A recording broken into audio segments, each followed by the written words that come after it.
मस्जिद बना बैठे। अरे हमसे तो अच्छे वो परिंदे हैं जो कभी मंदिर पे जा बैठे तो कभी मस्जिद पे जा बैठे। साया आ पाए और ना ही इस भारत देश को हम बोर्ड में कर पाए। हम बातें तो बड़ी बड़ी करते हैं, बड़े बड़े आंदोलन खड़े कर लेते हैं, जय भीम के नारे लगाते हैं, और विडंबना तो सबसे बड़ी ये देखती हूँ कि आज अगर किसी गधे के सर पे भी हम जय भीम लिख दें तो ये बहुजन समाज इतना मासूम, इतना निर्दोष है कि उस गधे के पीछे लग लेता है कि देखना बहुत कुछ है, देखना बहुत कुछ है, देखते रहिए, देखना बहुत कुछ है, देखते रहिए, करना बहुत कुछ है, करते रहिए। समाज आज भी बलिदान मांगता है, पर सच तो मेरे साथियों ये है कि आज आपसे आपकी जान नहीं बल्कि आपका ईमान मांगता है, आपका ईमान मांगता है। जय भीम, नमो बुद्धाय। समस्त भारतीय नारी के मुक्तिदाता, बहुजनों के मुक्तिदाता, दुनिया का सूरज, ज्ञान का प्रतीक, संविधान के रचयिता परम पूज्य बाबा साहब को सत सत नमन करते हुए बहुजनों को भारत में सत्ता के गलियारों तक ले जाने वाले साहब मान्यवर काशीराम जी को नमन करते हुए और आज के इस कार्यक्रम का आयोजन कर रहे सभी बुद्धिजीवी साथियों को मेरा क्रांतिकारी जय भीम, नमो बुद्धाय। क्या बनाने आए थे? अरे क्या बनाने आए थे? क्या बना बैठे? कभी मंदिर बना बैठे तो कभी मस्जिद बना बैठे। अरे हमसे तो अच्छे वो परिंदे हैं जो कभी मंदिर पे जा बैठे तो कभी मस्जिद पे जा बैठे। साथियों, मेरी इन पंक्तियों का मतलब आप साफ साफ समझ गए होंगे, क्योंकि यहाँ पर तमाम बुद्धिजीवी वर्ग बैठा है, क्योंकि जिस तरह से विषय दिया गया है कि राष्ट्र के निर्माण में परम पूज्य बाबा साहब का योगदान, उनकी भूमिका क्या है। लेकिन अगर मैं बात करूं आज के संदर्भ में परम पूज्य बाबा साहब के जो विचार है या उनकी आइडियोलॉजी है या उनका जो योगदान रहा है, क्या वो सही मायने में चरितार्थ हो रहा है? अभी हमने पिछले दिनों जिस तरह से आजादी का अमृत महोत्सव मनाया, लेकिन मैं पूछना चाहती हूँ उन लोगों से जो आज बात तो करते हैं परम पूज्य बाबा साहब के सिद्धांतों की, आज बात करते हैं बाबा साहब की, आज बात करते हैं बहुजन महान पुरुषों की, लेकिन विडंबना ये है कि हम एक तरफ तो जय भीम के नारे लगाते हैं, लेकिन दूसरे तरफ हमारे घर में खंडिया बस्ती नजर आती है। और कहीं ना कहीं हम देखते हैं कि आज जिस दोहरे मापदंड को हम लेकर चल रहे हैं, क्योंकि जब तक हम एक विचारधारा पर नहीं चलेंगे तब तक हम इस देश में परम पूज्य बाबा साहब की विचारधारा, उनकी आइडियोलॉजी को स्थापित नहीं कर पाएंगे। तमाम सरकारों ने, हमने देखा कि आजादी के 75 साल के बाद से अगर मैं आज तक की बात करूं, परम पूज्य बाबा साहब की मूर्तियां सबने लगाई, परम पूज्य बाबा साहब की तस्वीरें सबने लगाई, लेकिन जब उनकी विचारधारा को फलीभूत करने की बारी आई या उनकी विचारधारा को सही तरीके से बढ़ाने की बारी आई, तो आज तक 75 साल में एक भी सरकार ऐसी नहीं रही जिसने परम पूज्य बाबा साहब की विचारधारा को बढ़ाने का काम किया।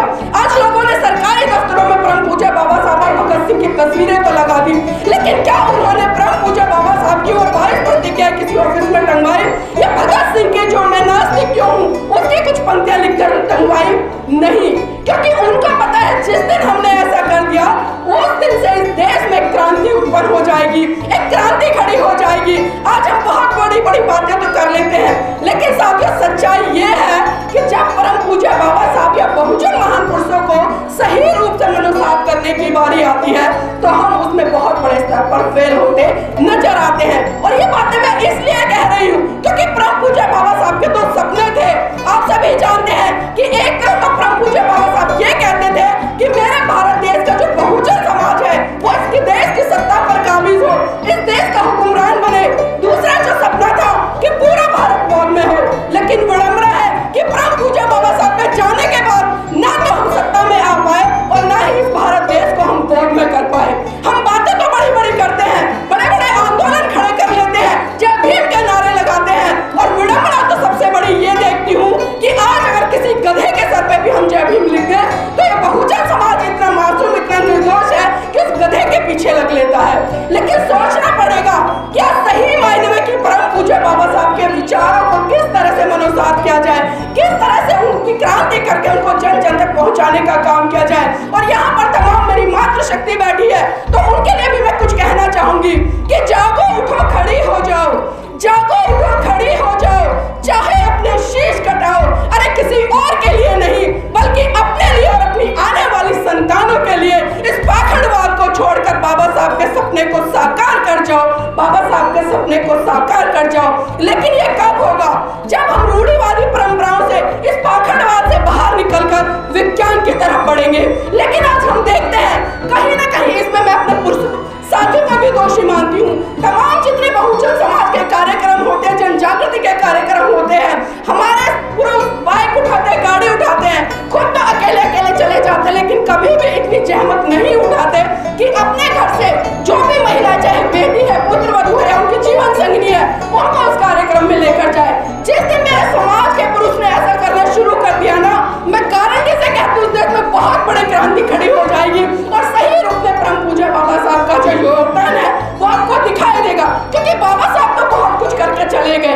हम अक्सर करते हैं कि बाबा साहब ने ये किया, बाबा साहब ने वो किया, लेकिन आज साथियों सवाल खड़ा ये है कि हम क्या कर रहे हैं, हम क्या कर रहे हैं, हमारी नैतिक जिम्मेदारी क्या है, हमारी क्या ड्यूटी बनती है समाज के प्रति। अगर बाबा साहब या जितने भी तमाम महान पुरुष इस समाज में जन्मे, जिस तरह से उन्होंने अपना त्याग, समर्पण, बलिदान इस समाज के लिए किया, इस देश के लिए किया, इस राष्ट्र के लिए किया, अगर वो नहीं करते तो सही मायने में ना तो आज आप मेरे विचारों को सुन रहे होते और ना ही मैं अपने विचारों को आपको सुना रही होती। और योगदान की जो बात चल रही है, छोटी सी एक घटना है बाबा साहब की, उसको कहकर सिर्फ समझाना चाहूंगी, कम शब्द में बहुत बड़ी बात है और आप समझिएगा उसको। साथ ही बात उस समय की है जब परम पूज्य बाबा साहब मुंबई हाईकोर्ट में प्रैक्टिस कर रहे थे।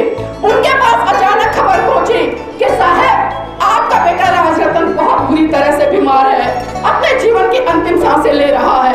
यह बात सुनकर परम पूज्य बाबा साहब तुरंत घर को लौटे आए और जैसे ही उन्होंने राजरतन को गोद में उठाया, साथियों राजरतन ने परम पूज्य बाबा साहब की गोद में दम तोड़ दिया।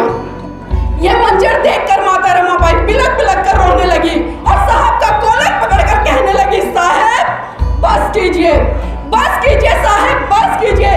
आपकी समाज सेवा के भूत ने एक एक करके मेरा पूरा परिवार उजाड़ दिया। बाबा साहब बस कीजिए। बाबा साहब कहते हैं कि रमा, रमा चुप हो जा, रमा चुप हो जा, तू तो रो भी सकती है, लेकिन मेरी तो आंखों के ही आंसू सूख चुके हैं, क्योंकि प्रतिदिन मैं अपने समाज के हजारों बच्चों को मरते हुए देखता हूँ। रमा चुप हो जा।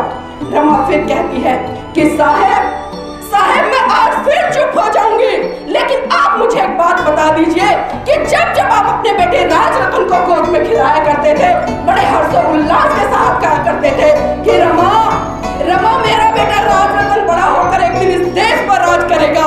तो बाबा साहेब आज राजरतन तो इस दुनिया में नहीं है, तो आप मुझे ये बता दीजिए कि बड़ा होकर इस देश पर कौन राज करेगा। तो साहब फिर कहते हैं कि रमा, रमा मैं भारत देश में एक दिन ऐसा काम करके जाऊंगा कि हर रमा की कोख से जन्म लेने वाला राजरतन इस देश पर राज करेगा, इस देश पर राज करेगा। और वो राज साथियों परम पूज्य बाबा साहब आपको संविधान के अंदर लेकर गए, एक वोट देने तक से लेकर एक शासक बनने का अधिकार। लेकिन हमने बाबा साहब की बातों को समझा ही नहीं, हमने बाबा साहब को समझा ही नहीं, सिर्फ हम बाबा साहब की जय जयकार करते तो चले आए। और साथियों जिस तरह से आज का जो सिनेरियो आप उठाकर देख लीजिए, आज आप जाति के नाम पर, धर्म के नाम पर आज कितने अत्याचार, शोषण हो रहे हैं, बहुत बड़ा सवाल है। आज हम बात कर रहे हैं, चर्चा कर रहे हैं, आखिर इस चर्चा की जरूरत क्यों पड़ी? जिस तरह से हम 74वां गणतंत्र दिवस मनाने के लिए यहाँ पर एकत्रित हुए, विचार गोष्ठी कर रहे हैं, आखिर क्या जरूरत है? क्योंकि भारत को आजाद हुए 75 साल हो गए, लेकिन ईमानदारी से आप उठाकर देखिए, आजादी की अगर मैं बात करूं तो इस बहुजन समाज की आजादी सन 1947 में नहीं, बल्कि 25 दिसंबर 1927 को परम पूज्य बाबा साहब ने जब मनुस्मृति को जलाई थी, तो उसी दिन से समाज के लिए द्वार खोल दिए थे। लेकिन इस समाज को समझना पड़ेगा और सही रूप में, सही मायने में अपने महान पुरुषों की विचारधारा को मनोसात करके आगे बढ़ना पड़ेगा। और समय का अभाव है, जाते जाते मैं कुछ चंद पंक्तियां और कहना चाहूंगी कि देखना बहुत कुछ है, देखना बहुत कुछ है, देखते रहिए, देखना बहुत कुछ है, देखते रहिए, करना बहुत कुछ है, करते रहिए।